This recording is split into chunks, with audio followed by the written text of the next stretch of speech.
The NES library is one of the best ever, and one of the reasons, in my opinion, is that there are so many little gems that haven't had its time in the spotlight. There are a bunch of games that hardcore Nintendo fans know are great, for example like Willow or Crystalis, and some that are even lower under the radar, like Jackie Chan's Action Kung Fu or Dragon Spirit: The New Legend. Let's take a look at a game that appears frequently on top 25 lists, but doesn't seem to get a lot of recognition from the casual fans, The Guardian Legend. Published by Irem and developed by Compile, whom are also responsible for popular shooters like Blazing Lasers, Gunnak, and Musha.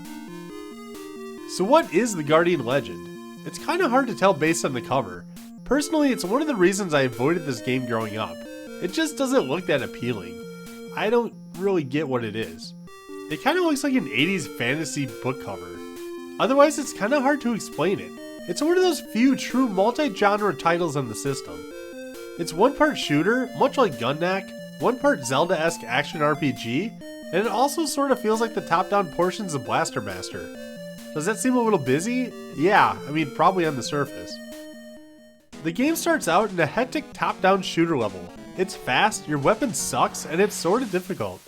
Power-ups whiz past your ship faster than you can catch. Maybe I just suck at shooters though. I mean, I totally do. There's not much else to say here, other than the level boss is pretty rough. But there are a good amount of health refills to collect, so staying alive isn't all too hard.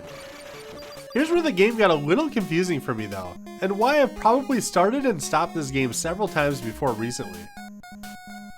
After beating the boss, you're treated to the story of the game, narrated by the deceased Guardian.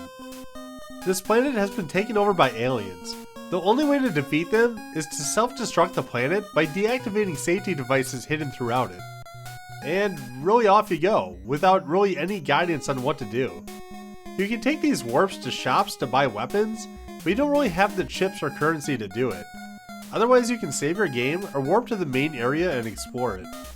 The map is fairly large and reminiscent of the original Zelda. Each screen has some enemies to defeat, but they're totally skippable. If you do spend the effort to defeat them, they drop health and chips which are used for ammo and currency, so that's nice. Some screens have mini boss fights that range from stupidly easy to very hard. If you beat these mini bosses, they drop power-ups such as health upgrades, weapons, damage, and shield upgrades. You'll definitely want to hunt them down and beat them. Weapons, at least early on in the game, cost a lot of chips to use and aren't super helpful in my opinion. And tons of screens seem to lead to dead ends with these little symbols that I had no idea what the hell to do with. Eventually though, running around you'll find these doors that you can't seem to open either. I kinda didn't really know how to advance past this early game for quite a long time. There are hints throughout the game that'll tell you how to open these doors, and they're very literal, so pay attention to what they're telling you. For example, the first door you come across needs to be shot for a constant 10 seconds or so before it opens. It normally just gives you a sound that makes it seem like it's not doing anything, so it confused me for a while. Once you open these doors, they lead to another shooter stage. If you've bought or obtained weapons in the Overworld, you can use them here where I find them much more useful and they're definitely needed as the game progresses. After you're buffed up a bit, these shooter levels are quite fun and never overstay their welcome. Generally they take about 5 minutes and they all have a pretty sweet looking boss at the end. The bosses here, just like the mini bosses in the game, are either a complete joke or insanely bullet hell levels of difficult. Different weapons work best on different bosses, so experiment around and see what you like. And once the boss is gone, you're back to the overworld. But now if you look at the map, new areas to explore have opened, and those little symbols you've seen earlier now have meaning. So go to these new areas, explore, find more weapons, power up already obtained weapons, buy stuff, open more doors, rinse and repeat. It's all super fun once you figure out what's happening. Seriously.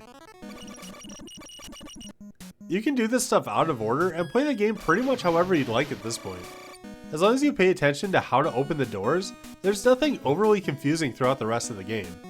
It just simply gets harder and harder. On the overworld, you'll need to start using some of your upgraded weapons to defeat the mini-bosses and even a lot of the smaller enemies. I was surprised at the amount of sprites that could fit on the screen sometimes, like it gets pretty wild. If you're a shooter extraordinaire and into classic bullet hell like games, the later levels should fill that hole in your black heart. I was just straight panicking and using a screen clearing weapon on the last few stages, but I really suck at these kind of games.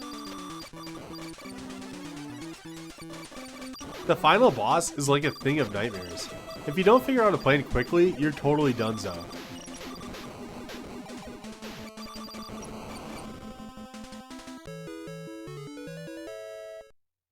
At least there's like basically no real penalty for dying, which is super nice.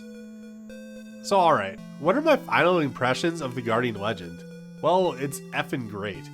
Let's break it down into a few categories. The graphics are more than adequate on the NES, right up there with just about anything else.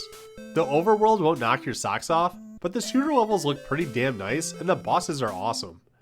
The music, well maybe not as incredible as some Konami or Sunsoft greats on the console, is still very legit and keeps you engaged in the action. The controls are actually flawless. Like, I'm not lying when I say it feels like Zelda and Gunneck had a love child. It also has built-in turbo to save your poor thumbs while you're stuck in bullet hell. The difficulty ramp is exactly what you'd expect on the Nintendo. Starts out fair and somewhat brutally, but it all depends on what power-ups you've earned and the choice in your weapons to use. As far as the fun factor goes, I played this pretty much straight through for 5 hours or whatever it took to finish it. It got frustrating at times, but in that good way of dying while trying to figure out how to beat a difficult boss. On top of all that, if you beat the game, you get a cool little password that allows you to play the Guardian Legend as a straight shooter only if that's your thing. It's way too hard for me though. After beating the Guardian Legend, it's hard for me to justify any reason to not just give this a 5 out of 5 star rating. I'd have to like reevaluate my top 20 list, but I'm sure I could easily add this onto it. Looking online, I'm shocked that this still goes for about 15 to 20 bucks. There's absolutely no reason to not own this game, so head out to your local game store and pick up a copy now if you need to. You're going to enjoy it.